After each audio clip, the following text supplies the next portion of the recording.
For being unemployed, I've never been busier. Sometimes nothing is a pretty cool hand. What was the... Have you ever been embarrassed and relieved at the same time? Well, this is one of those times. Henry loves... Where are you taking that, buddy? It's weird. It's just strange and a little bit unsettling. I thought I'd bring it up in case somebody has any theories as to what... I mean, they go back a ways. Like, here's a bit of it right here.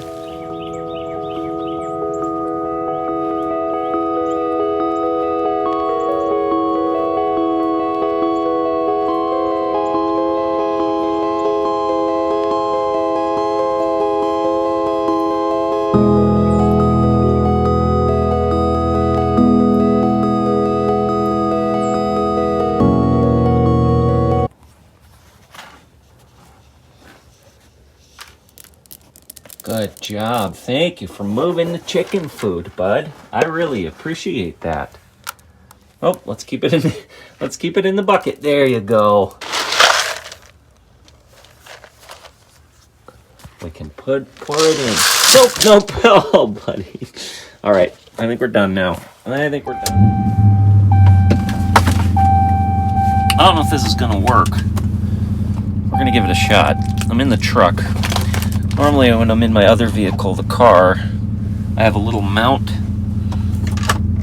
that I use to hold up my phone. I don't have that luxury here in my dad's truck, but we're gonna see if this works. And if it doesn't, oh well. All right, yo folks, it's a busy day today. I got off to a kind of a late start. We had some stuff I needed to take care of this morning. But in terms of like actual projects I need to take on the homestead, the big thing right now is finishing up the pig palace, whatever I want to call it, that pig shelter I created for the pigs last year. I'm retrofitting it for poultry duty. I haven't decided whether, well, that's something I'll show you guys later, but I did get chickens. I did get chickens from the Kramers, some more chickens. So right now those guys are in the A-frame. I may move them over to the new poultry palace when I'm finished, and when I get turkeys, which that's the next subject I wanted to discuss. I will probably be getting a breeding pair of turkeys here in the next few weeks. I'm going to help some folks out processing turkeys, and in return, very, very kind of them to offer a pair of breeding turkeys, which I'm more than happy to take on, especially especially as I start an incubation program. So, all of this being said, that other shelter, previously it was used for my pigs when I had my pigs, and now I'm retrofitting it for poultry. I need to get working on that, because it could only be a week away before I've got turkeys coming in. Boy, there's so much going on. For being unemployed, I've never been busier. Has anyone out there experienced that? Right now, I am in my dad's truck because I need to pick up some straw and maybe some more chicken food.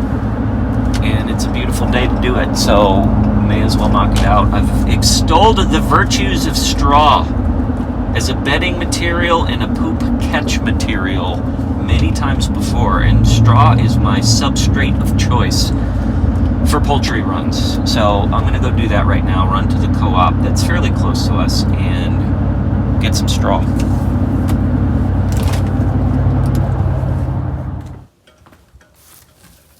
So I hope this will be a pretty easy build, at least for the first half of the build. There are some issues that I need to consider, which I'll talk about those here in a minute when we get to that. But in terms of the sides of the pig palace, the poultry palace, maybe that's what I'll call it, and mounting sheet metal to them, I think I have a pretty good solution. So I found these, let me show you. I found these old sturdy pieces of barn wood that are in really good shape.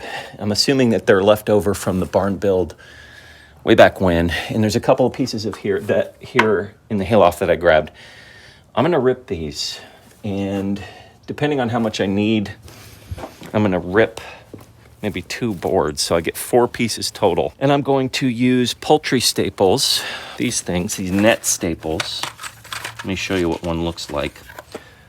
Right here, to mount those boards to the cattle panel that I've used as the side there.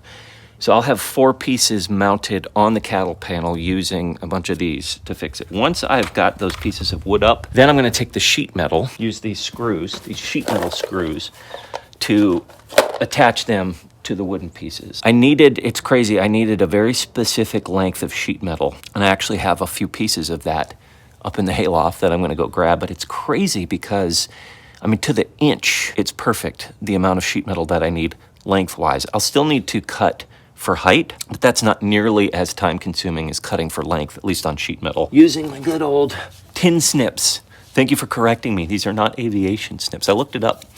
Aviation snips are more curved. Tin snips are flat like this. So I'll use these rusty tin snips to cut the sheet metal for height. And then I'll use those to deck out either side of the poultry palace. And what I do next, I'll cross that bridge when I get there, but I think that's a good start. That'll keep me busy for a little bit at least.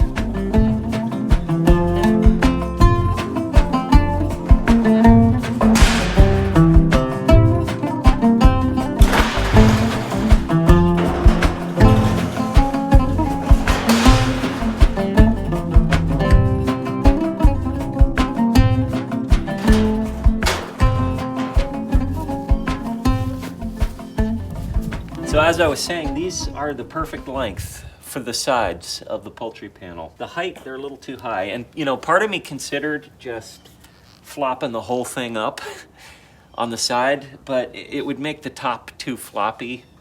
And I'd rather not do that.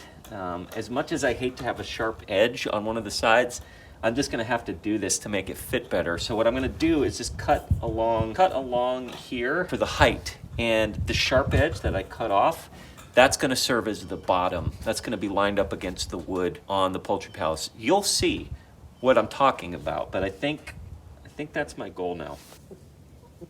I seem to have lost my memory when it comes to working with sheet metal. I thought it would bend more than it clearly is.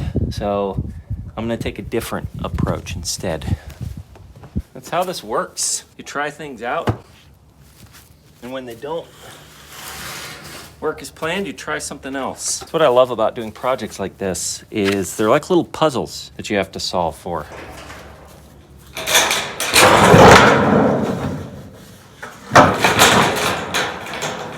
And yeah, you may feel like a bit of an idiot at times trying to figure them out, but especially when you're doing it publicly. But the sense of accomplishment that you get from actually knocking it out and getting it right is pretty incredible. It's something that I really, really enjoy.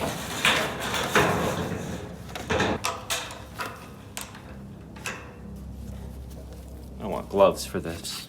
So I was hesitant to use the Sawzall initially because it locks on me, but we found a metal blade, and at this point I'm just gonna try my best to get it cut. So I'm gonna try using this, see what happens. I need to move this.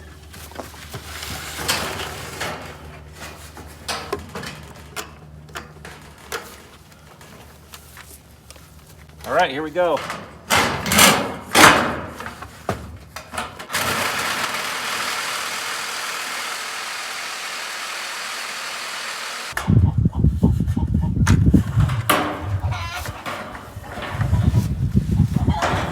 All right, you wanna hold that? Yeah.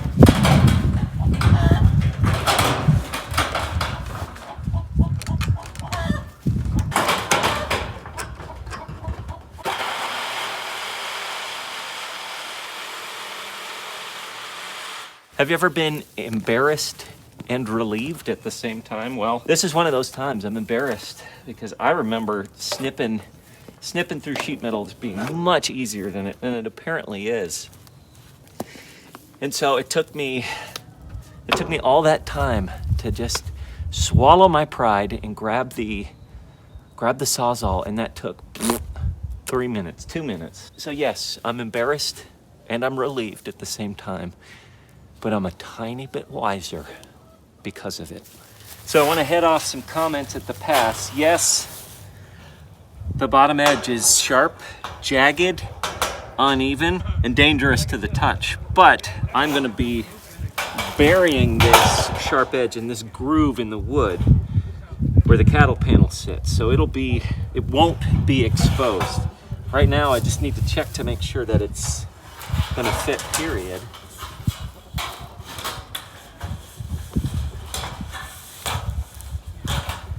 And yes, it is. It's a great fit. The top is fine to the touch. The sides are fine to the touch. It's that bottom that cannot be exposed, and it won't be exposed.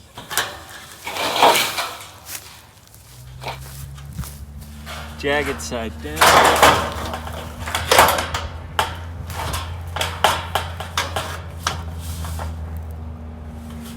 Perfect. Well, after a lot of misadventures, I got the sheet metal for the side paneling all set to go. The next step is getting the wood mounted, ripping the wood and getting it mounted, and then screwing this in, which, fingers crossed, I'm not gonna jinx myself, but fingers crossed, that's gonna be a much easier process.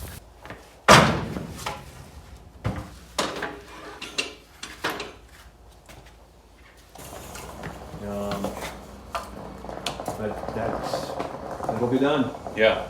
Done is a good place to be. Need a pen? No, this is pretty dark wood, so. It's a cool hand, Luke. Sometimes nothing is a pretty cool hand. What was the? I don't know if that was. Oh, it's gonna bug me. Sometimes nothing is a pretty cool hand to have or something. That might be. It's very 60s. The only line that I remember from Cool Hand Wood is from the prison warden. Oh, we have a failure too. Yeah. What we have here.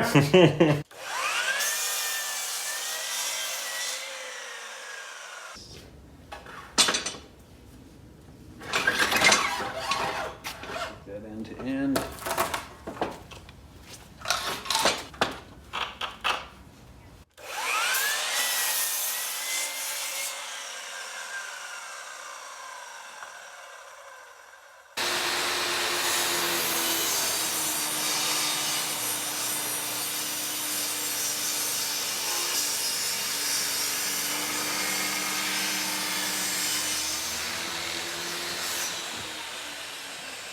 All right, my friends, I ripped up this barn wood. It's very fragrant, by the way.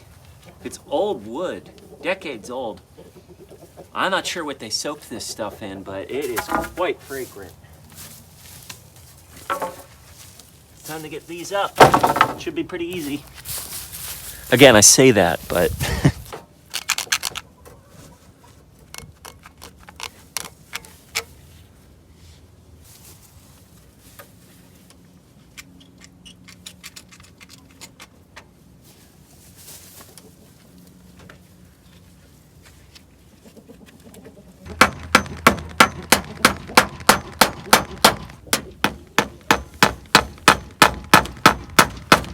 the chickens are watching me with great interest. They're really interested in what I'm doing. They're also interested in the new straw I laid down, which I love straw. One of these days I'm gonna make like a 2-hour video on the virtues of straw.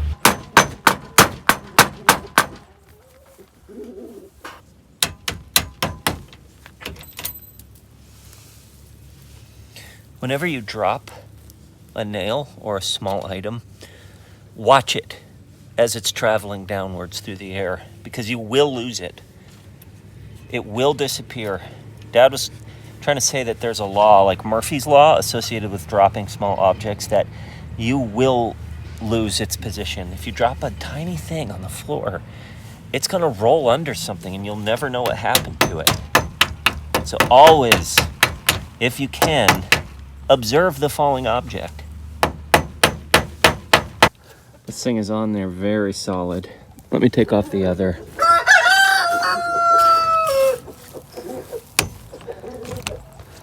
Yeah, that's not going anywhere. That's on there solid. So basically I just need to do that 3 more times. One right there, one right there. Same on the other side.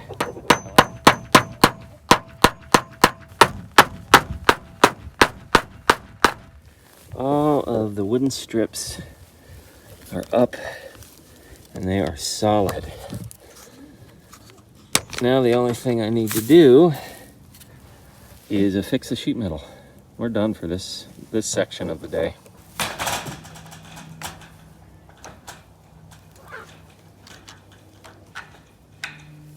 Looks good, looks good. Okay, now it's time to screw in the sheet metal with these sheet metal screws. They come with this weatherproof little washer here. I don't know if you can see it on there, but it helps seal up the hole against the sheet metal. So I'm just gonna put in maybe 4 per strip. That should be more than enough to hold the thing on.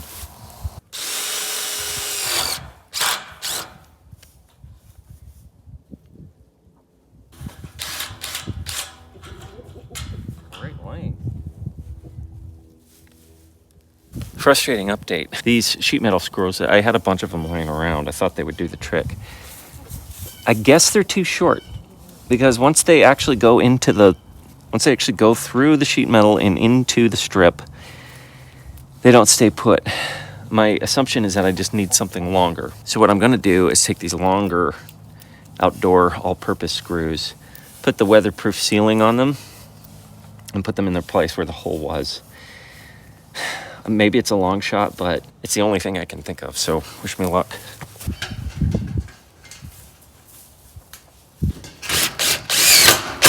Yeah, much better. That works. The issue, okay, so this works, and I'm gonna just do the laborious process of taking off those little weatherproof seals and replacing the screw. The problem is this sticks through. When we get pigs, we do not want that. The poultry, that probably won't be a huge deal. They may peck at it, but the pigs, they'll definitely get stabbed. So I'm gonna have to figure out a way to cover this up. Sorry, saw it off, which is something I may do. But for now, this will hold the sheet metal up. So short-term solution to this problem.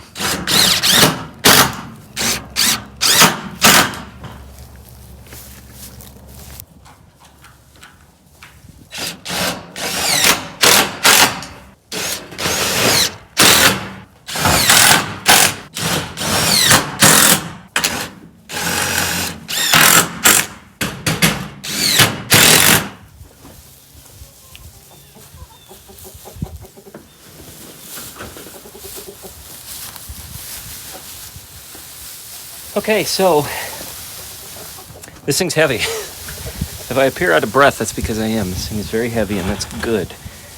I want this to be solid. This thing is getting closer. It looks a lot better now, and I'm starting to see the shape of this shelter in my head. Couple of things that need to be done that are currently suboptimal. One of them, obviously, the screws that I needed to use in order to secure the sheet metal to these strips, to these wood strips, they were a bit too long.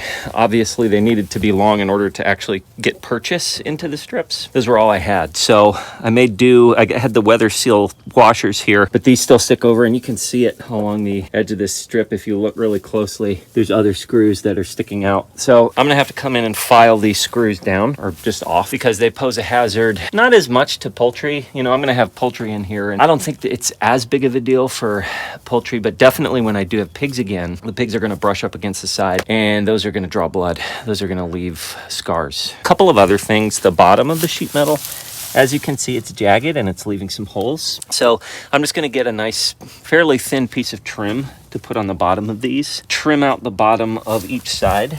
Just a little thin piece of wood trim ought to do the trick. That shouldn't be a big deal. That should be a pretty low ask. And then the big issue, obviously, is securing the front. Dad and I were talking about this. The back needs to be secured too. The little sleds that I made, they leave a gap between the wall of the barn and the actual paneling roof itself. So I'm thinking out loud as I talk to you guys. I have like big old antique doors that I can stick up over here that will stay in place. They're not gonna wobble, and those can serve as like the back wall for this for now. But I've got to think of the front as well. And so initially my first thought was, why not make a little wooden door like I did with the A-frame, and just I can move in and out. But That's not going to work for several reasons. Ultimately, we're going to use this structure for pigs. I don't want a little fragile wooden door when I have pigs busting in and out, trundling through. I'm going to have to come up with some other solution to secure the front of this, at least when I have poultry that I'm trying to quarantine. I need to think of something. And I'm going to have to do some more research, and probably within the next few days. You know, I could do something short term, like just put up big wooden panels to secure birds in here.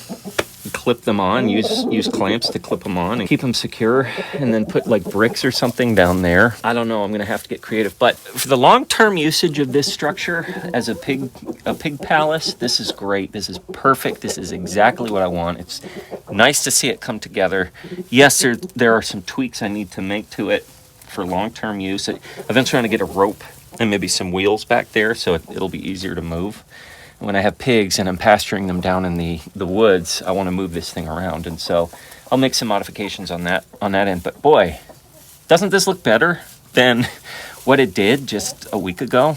This looks a lot better. I'm very, very pleased with the progress I've made on this.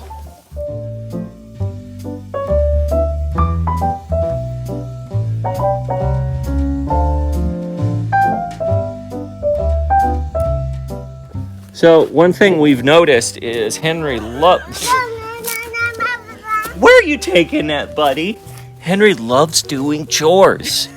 He loves moving the chicken food to the point where it's like, okay, we're starting to lose chicken food because he'll throw it on the ground. But he's all about productivity, right, Holly? He dragged this bucket over here all by himself, and then he started filling it with bird seed. Do you want to put the lid on the bucket? Good job, buddy. Thank you, bud. Thank you. That Good was a job. good job. You got plans for this bucket? What you gonna do with it, bud? Do you wanna... You gonna move it somewhere? Can you bring the bucket to Mama? Can you bring the bucket to Mama, please? Can you bring me the bucket? Why, thank you, buddy. Thank you. That bucket. We're gonna have you start doing some real chores here soon. Oh, boy. So check it out, guys. It hasn't been that long. And look how quickly the weather patterns change here, from sunny blue skies to permacloud, just covered in gray nastiness that brings the rain. Before I go, I wanted to show you guys something that has perplexed me and perplexed the whole family. We're a little concerned.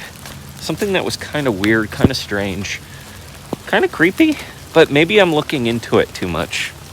Maybe I'm thinking too hard about it. So I'm walking down into the back pasture. We have a mix of woods and pasture back here on the back, I don't know, 7 or 8 acres back here. You know, we have long-term plans for it, but right now it's not really being used for much. We have a lot of flooding issues, as you can see. When it's raining like this, we get a little stream. I swear there's a spring down here, which that's a long-term project as well, is to go spring hunting, because I mean, look, we got a legit creek back here, which is pretty cool. But anyways, so I take walks back here. I'd say at least usually every day I take a walk back here, go back through the trails, go back through the pasture, check things out, keep an eye on stuff. You know, we'll mow back here every once in a while just to keep the pasture managed. You know, a couple weeks ago, obviously we did some burning down here, but something that was kind of weird. So there's a certain path that I walk on every day usually, and something showed up in this path yesterday that wasn't there before, and I'm racking my brain trying to figure out how it got there. So I'm getting close. Let's see if I can pull up what kind of perplexed us. So we got a grove over there, we got some pine trees over there, and then we've got the open pasture back here. There's a lot of trails that meet here. Yesterday I noticed that there's what looks like ripped up clothing. It's ripped up fabric. You can see it here.